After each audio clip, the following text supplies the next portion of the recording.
Well, could Ohio have prevented a series of earthquakes in Youngstown? Many prominent seismologists say yes. That's right. An exclusive 5 on Your Side investigation reveals what might have stopped the quakes. Investigator Sarah Buttison is joining us tonight to tell us what she uncovered. As the amount of oil drilling in Ohio has gone up, so has the need to get rid of the waste it leaves behind. We found it's no secret injecting the waste into wells can trigger earthquakes, and that more monitoring might have stopped some earthquakes from shaking parts of the state. Earthquake. What we can't predict can literally shake us up. We were sitting here and all of a sudden we heard a pop and like a boom. On New Year's Eve, a 4.0 magnitude earthquake hit Christina Hoffman's Newton Falls home, leaving damage from the basement. It's tens of thousands of dollars worth of damage. To the roof. It looked like somebody had taken an accordion and just smashed it together. It was the 11th earthquake recorded in the Youngstown area last year. I think more monitoring could have been done. Columbia University seismologist John Armbruster was hired by the state to investigate. He says Ohio might have prevented some quakes and should do more to avoid future quakes. The consequences of that could be serious. Last month, state officials told us the cause of the Youngstown quakes was unclear. We may never know for certain. But Armbruster believes this triggered the tremors, an injection well. Its owner started pumping wastewater into it last December. 3 months later, the quake started. The odds are very slim that this is a coincidence. Here's how injection wells work. Energy companies push a mixture of water, sand, and chemicals into rock to break it open and let natural gas out. It's part of the drilling process known as fracking. That fracking fluid has to be disposed of, so it's injected at high pressure into wells dug deep underground.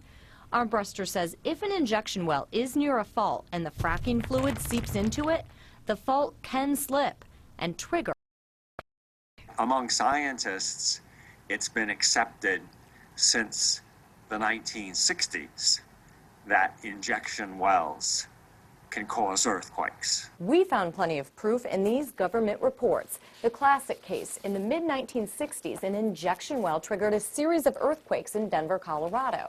A few years later, a government experiment concluded that earthquake activity could be turned off and on when scientists controlled fluid injections into a well near a fault. Scientists have also linked injection wells to earthquakes in Japan, Canada, and 9 other U.S. states, including Ohio. This is where they were. In 1987, several injection well-related earthquakes rattled Ashtabula County residents like Clarence Tussle. At first you didn't know what it was, but then you knew it was an earthquake. The discovery that Ohio's earth is great for fracking has boosted the number of injection wells. But we found the state still does little to monitor for natural and man-made earthquakes. There are 26 seismographs, many nowhere near Ohio's 176 injection wells, which makes it easy to miss signs a well is making the ground shake. If more seismographs had been taken to Youngstown 3 months after this well started operating, we could have seen what was happening. Why aren't we doing more to make sure that doesn't happen before we let people start drilling all over the state? We are evaluating any future permit that we issue. Geologist Rick Simmers oversees Ohio's injection wells. The probability of earthquakes caused by injection operations is extremely low. Simmers shut down the Youngstown well December 30th. But quakes can continue for months, even years after injections end. That scares me. Christina hopes the state steps up monitoring. She wouldn't want the fracking boom to bust up any more homes. I can't afford to fix this, plus make house payments and bills and everything else. And nobody seems to care. The Youngstown earthquakes did shake up state officials. They're revising the rules for injection wells. They also stopped issuing permits for new wells. So, Sarah, what's going to happen to the Youngstown well? That's a good question. The state says it's going to stay closed unless the company that owns the well can prove it had absolutely nothing to do with those earthquakes. All right, Sarah, thanks a lot. Interesting.